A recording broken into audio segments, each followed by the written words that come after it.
Let's take a look at what I picked up from Facebook Marketplace.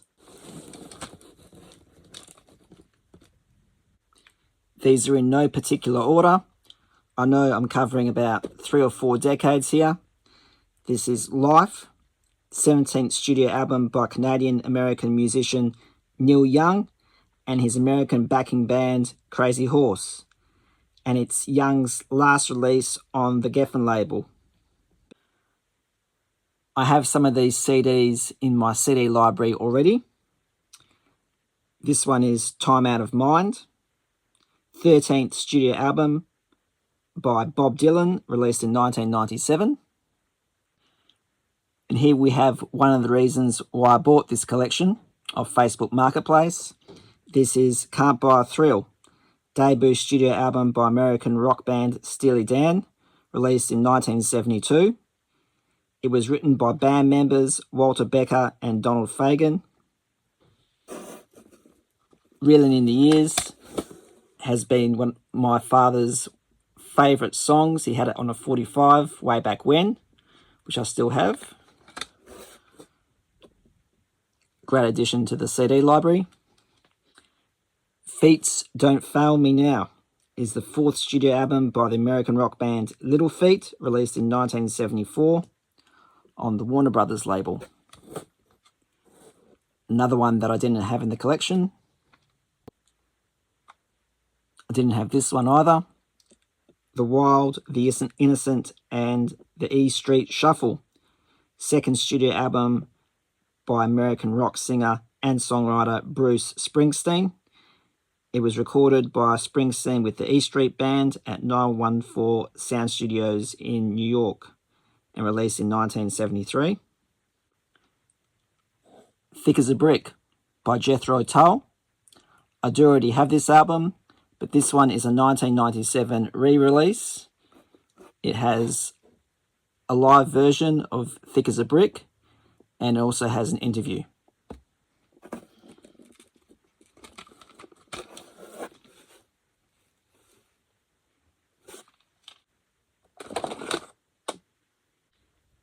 Here we have Tom Petty and the Heartbreakers, his studio album, released in 1976.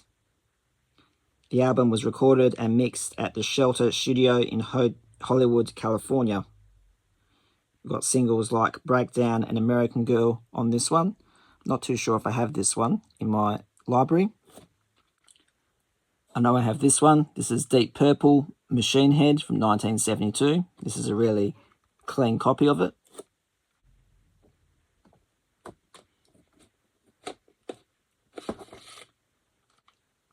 LA Woman is the 6th studio album by American rock band The Doors, released in 1971. This one here is also in great condition and will probably replace the one that I already have in my CD library. The Clash, the singles, released in 1999. This is a single disc. I'm assuming all these tracks are covered on this 2 CD compilation. So I'll compare the track listing and see whether I keep this one or not.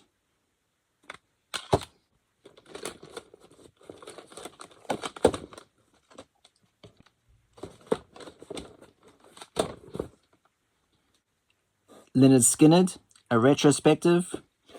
This is another compilation, I assume, from 1993 with 14 songs.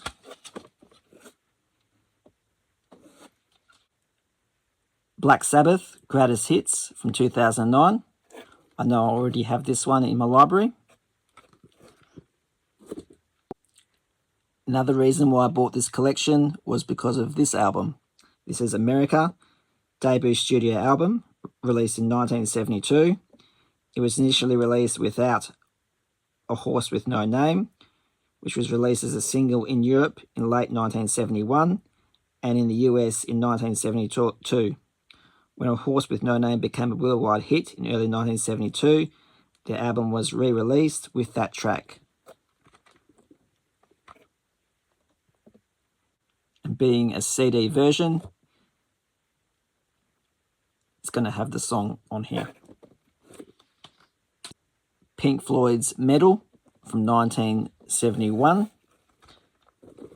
I do already have this one, but this seems to be a later release. Have this one as well. Led Zeppelin, Houses of the Holy from 1973. I also have this on vinyl record. Talking Heads, 77. Debut studio album. This album contains the song Psycho Killer. I do already have this in my CD library, but my version of the artwork is all crinkled, like it's been screwed up or water damaged, so this one is a nice replacement. Ramones Anthology 2 CD set. I think this is my 4th copy now.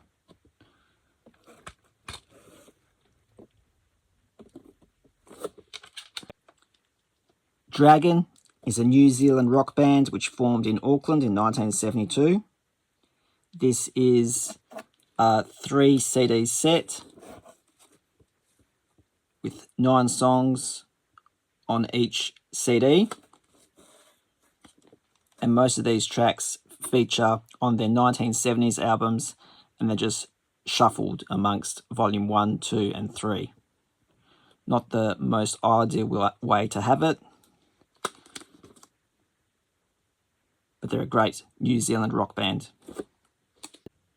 In this collection we had Beatles Revolver, an 80s CD, but originally released in 66. And we also have Abbey Road from 69. Private Eyes is the 10th studio album by American pop rock duo Hall & Oates, released in 1981. I still can't believe that it took 10 years for Hall & Oates to release a chart-topping album, because this album contains songs like Private Eyes, I Can't Go For That, No Can Do, and Did It In A Minute.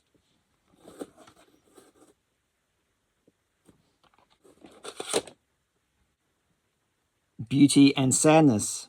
This is an EP from The Smithereens, released in June 1983. Not familiar with this EP, so I'm keen to listen to it.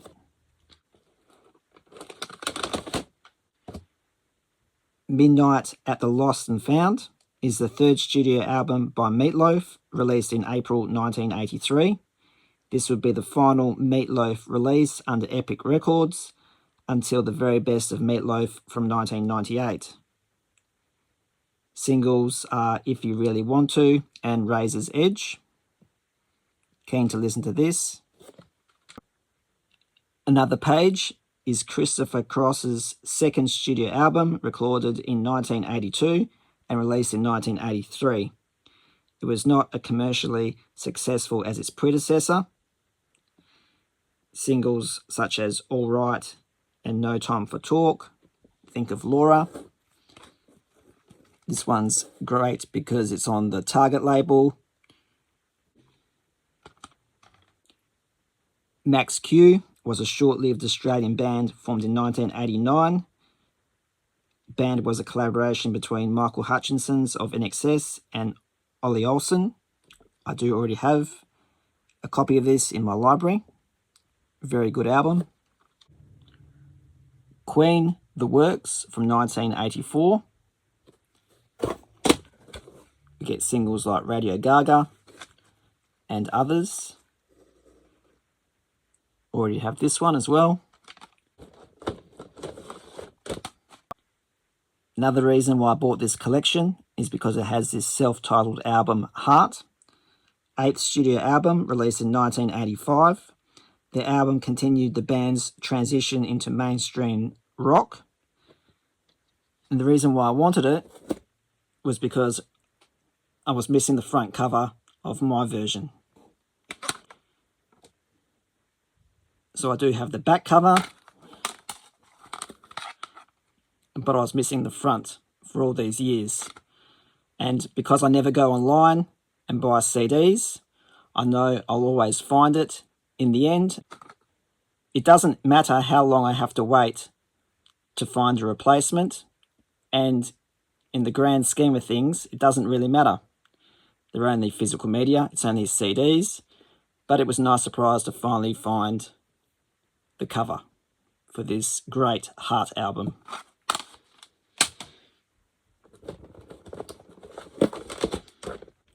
And it also came with Heart Greatest Hits, of which I already have, but I didn't have this hype sticker on mine. So this can potentially be a nice upgrade. The very best of Ellen Foley.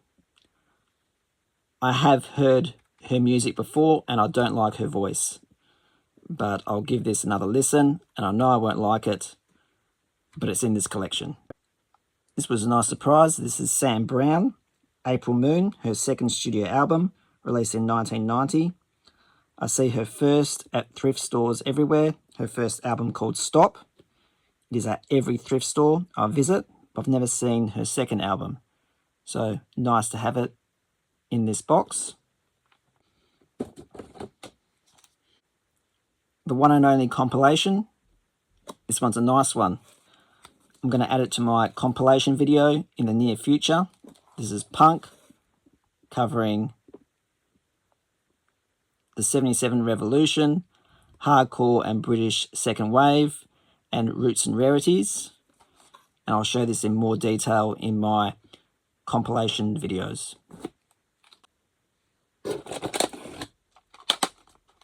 Before I start with the 90s and 2000s, there were some cassettes in this collection. This is Emerson, Lake and Palmer, the John Lennon collection. I mean, the cassette on this one is in bad shape, really stained. John Lennon Mind Games, Jennifer Rush. I have all these on CD. Joe Cocker, with a little help from my friends. And ELO Greatest Hits. And I have this on vinyl record as well. Core is the debut studio album by the American rock band Stone Temple Pilots, released in 1992. You get songs like Plush, Creep, and Sex Type Thing. Didn't have this one in the collection, Collective Soul, their second studio album. It became the band's highest selling album to date. Songs like Gel, December, and Smashing Young Man. This one here is Scratched. This is Wish, ninth studio album by the band The Cure from 1992. Already have this album, but it's in this collection.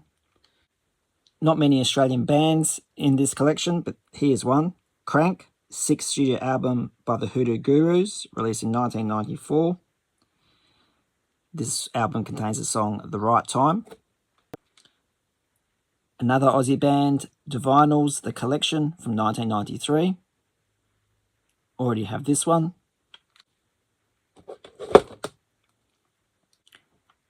Split is the second studio album by English rock band Lush, released in 1994. Hypocrite and Desire Lanes are two of their singles of this album. I have heard this before and it's really good. Very is the fifth studio album by English synth pop duo Pet Shop Boys, released in 1993. Does contain the single Go West. This is a 2 CD version in some Pet Shop Boys custom plastic sleeve. Comes out like this. The plastic does have a funny smell to it, so I don't know if I might throw that away, but it is part of the packaging though, so I'm not too sure what to do. The second disc is remixes. Now we're into the 2000s. This is Back to the Drive, 11th studio album by Suzi Quatro, released in 1996. It was her comeback album and her first since 1990's Oh Suzi Q. I'm a big Suzi Quatro fan, so I'm excited to listen to this album, finally. Black Gives Way to Blue, fourth studio album by the American rock band Alice in Chains, released in 2009. Know nothing about this album, but I'm looking forward to listening to this one as well. didn't have Asylum. This is the 5th studio album by American heavy metal band Disturbed, released in 2010. The album is meant to take a fresh direction in the band's music career, while remaining consistent with the band's previous albums. I'm familiar with the song Animal.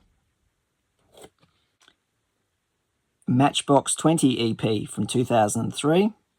This one has some live recordings. Weathered is the 3rd studio album by American rock band Creed, released in 2001. It does feature some heavy and more aggressive songs and experimental tracks. Another American rock band from the 2000s, this is Puddle of Mudd, compilation called Icon. Sings the Song of Robert Burns is the 7th studio album by Eddie Reader, released in 2003. I know nothing about this album, but I'm assuming it is a covers album.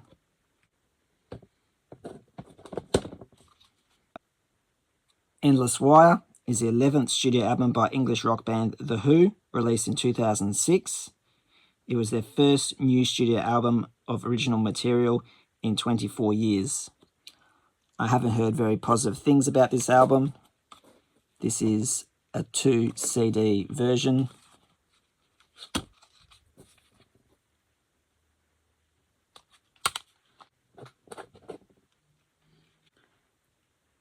Angels and Airwaves, Love Album Parts 1 and 2 from 2011. I have a Melissa Etheridge compilation from 2011, again on the Icon release. Icon never gives you many songs, usually between 10 and 14 tracks, and this one has 11. I think I have a more comprehensive greatest hits collection of Melissa Etheridge. I need to check that one out. This is Chris Isaak Christmas. It seems to be autographed at the front here from 2004. The next 2 albums I'll be showing don't have any cover art on the front or the back. They're just in a plain plastic jewel case. This is Portishead, 3rd from 2008. Their final studio album in 11 years. Didn't have this one in the collection. Let's go back a little further to 1981. This is Tom Tom Club, self-titled, released in 1981, containing the hit singles Wordy Rapping Hood. I do have this album on cassette, but I always try to get them on CD, and this will have to do at this stage. Just the disc. I'll need to clean this off until I find a nice replacement copy. I hope you enjoyed what I showed in this video. Please like this video and hit the subscribe button if you haven't already. Please send me a comment and ask any questions. And thank you for watching.